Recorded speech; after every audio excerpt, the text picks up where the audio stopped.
This platform is a great place where you can connect with others. And if you share your story, you might inspire so many people around the world.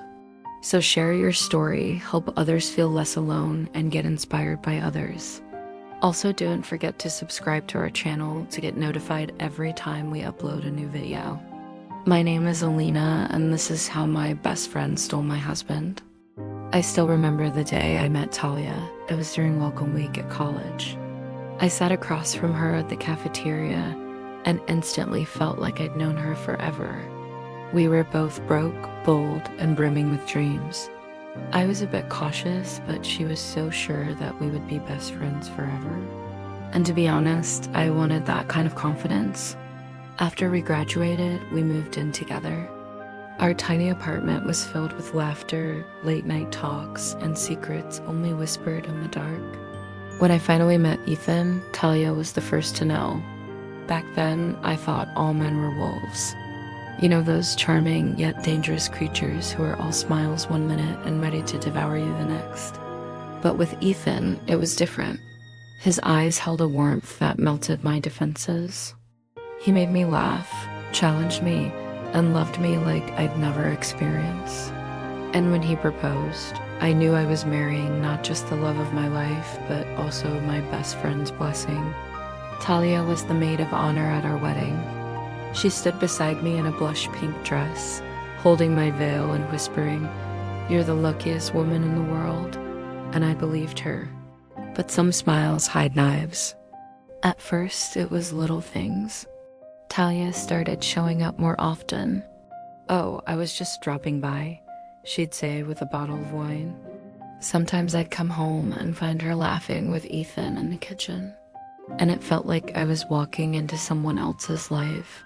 One night she wore my robe. "Oh, I borrowed it after the shower." "Hope you don't mind," she said, twirling like it was a game. I told myself to stop overthinking. I told myself that Talia was just being Talia. She was my best friend. This was my husband. I couldn't possibly imagine them plotting against me. I mean, we were best friends, right? I pushed my doubts aside, hoping I was wrong. But one night, 5 years into our marriage, everything changed. It was our 5th anniversary. I'd planned a surprise dinner. Candles, his favorite music, a handwritten letter. But Ethan didn't show. I called, but there was no answer. That night, I drove to Talia's apartment. I don't know why. Maybe deep down, I already knew. Her lights were on.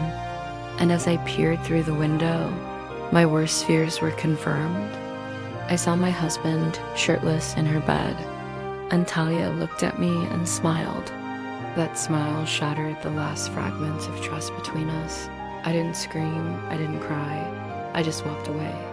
The next morning, I packed Ethan's things in silence. I left the letter I'd written for him on top of his suitcase. He never came home. Talia tried to call. She left voicemails dripping in fake apologies, but betrayal doesn't just happen. It's chosen, repeated, justified. I blocked them both. For 3 months, I disappeared. I moved into a smaller apartment, started therapy, and started writing again. There were nights I missed them, both of them. Not for love, but for the illusion of it. And that was the hardest part, letting go of the fantasy. But healing isn't linear. It's messy, it's painful. But it's worth it. One evening, I went to a local cafe and saw Talia. She looked thinner, more nervous than I'd ever seen her. And she was alone. She tried to speak, but I just smiled. Not the kind of smile she gave me that night. Mine was different. Mine said, "You didn't destroy me. You freed me." A few months later, I got a message from Ethan's mother. She invited me for tea. Strange, but I went. She said, "I just want to tell you, he's not the same without you." Then she handed me a folded napkin. Inside was a photo of Ethan's bruised face. "He hit Talia," she said. "She called the police." I stared at the image for a moment, and then I felt nothing. That was the moment I knew I wasn't his victim. I was my own hero. It's been 2 years since that chapter of my life closed. Today, I speak at women support groups. I share my story not because it defines me, but because it no longer controls me. And guess what? I met someone. Not perfect, not a fantasy, but real, kind, honest. And when I told him about my past, he didn't flinch. He held my hand and said, "Thank you for surviving it." Talia and Ethan, last I heard, they're no longer together. But that's no longer my story. Mine is about rising, reclaiming, and never letting betrayal define your worth. Because sometimes friends come into your life to teach you what loyalty isn't. And sometimes heartbreaks, they are the beginning of your freedom.